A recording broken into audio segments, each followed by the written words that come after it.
Table Mountain is where it all started for me. I've been climbing for 35 years now, and it always comes back to home, Table Mountain.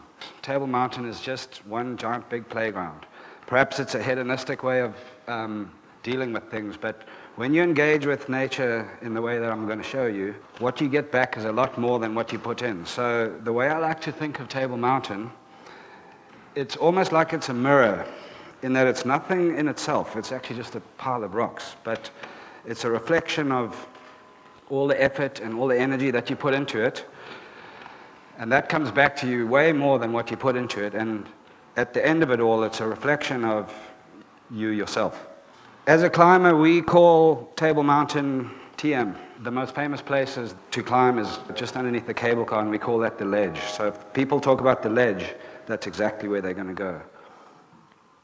It's fun. It's a fun place to climb. It's gentle. It feeds the soul in that when you go up there, the sky is bright, you're a little bit closer to heaven or to whatever else that you need to satisfy your spirituality, and you engage in it in a physical way. What you get back is much more. So there's all kinds of things to climb up there, and I was trying to think of a story of some heroics and all sorts of things like that, and nothing actually came to mind because it's all fun, it's gentle. So instead what I want to talk about is, the story I want to tell you about is, this happened a few years ago when I was at UCT. In my first year, I got cornered by the Mountain and Ski Club to say, please can you take some beginners climbing? So I said, okay, very reluctantly because it takes away from a day's climbing.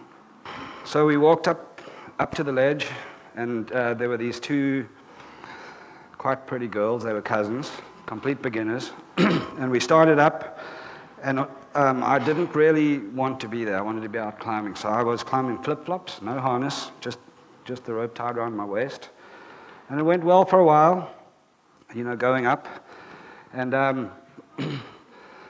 there was a long traverse out, and that's where the exposure finally, got to them. So we got to the end, and they wouldn't come, and then they started crying. So there I was, with these two complete beginners, frozen solid onto the side of the mountain, and they were crying. So I untied, I soloed back down, helped them along, showed them where to put their hands and feet, made sure they were fine, and we got to the top. It was dark. We missed the last cable car down. We had to go down, walk down with no headlights, and I thought they were very irritating. They thought I was very irritating, and we didn't, and we left without being friends. So, but there's more. 12 years later, I met one of those irritating girls in the Himalayas, and she wasn't irritating anymore. We ended up getting married. Her name's Charlotte Noble.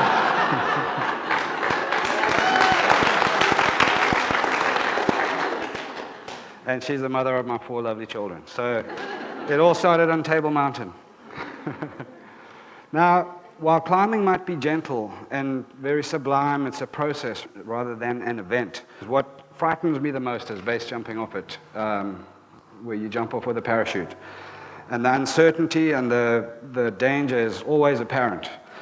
We first started jumping off Table Mountain in 1998. That's when the first jumps happened, and since then hundreds and hundreds of jumps have happened.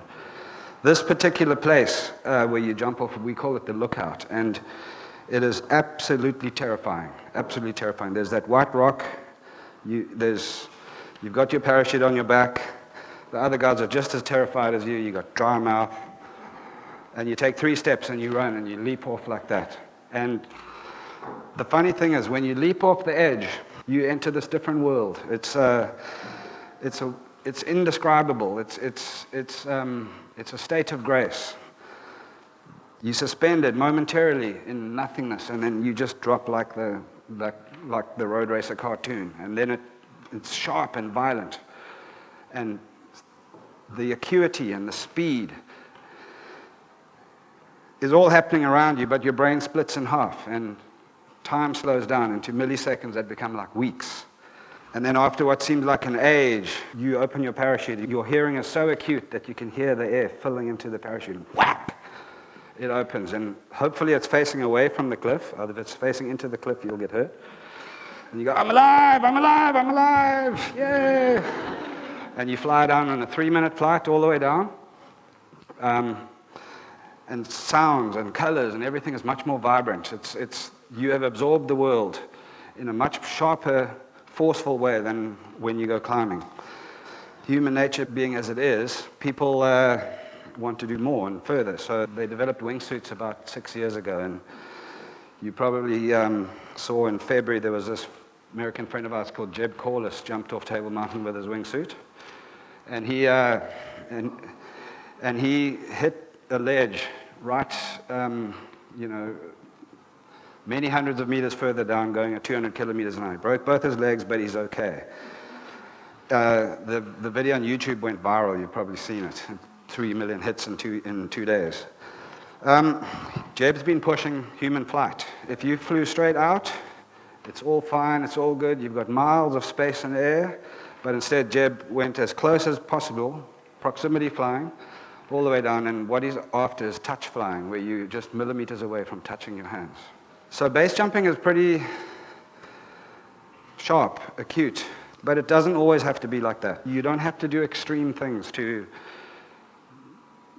derive the effect that you get from looking into the mirror by putting our hearts and our souls and our energies into a natural world. We live in Scarborough, and there's a mountain called Plackberg just behind us, and I like to take my children up there pretty much at least once a weekend. And a couple of weeks ago, we went up there. It was a kind of cloudy day. My oldest son's 10, tagged the top, came down. We met him halfway up, and I was walking up with my little 4-year-old boy, big tummy, big oversized shoes. He made it all the way up to the top, and he gets to the top, and he says, "Hey, look, Dad, we're so high up, we can see the top of the clouds." And that, to me, says it all in one. From the eyes of a child, you have a sense of nature and a sense of being outside, and he is developing a relationship with the natural world that I consider to be my job to impart all the joy and all the happiness that I have received from spending most of my life climbing the mountains, to teach these little guys to appreciate nature, and what better place than Table Mountain. Thank you.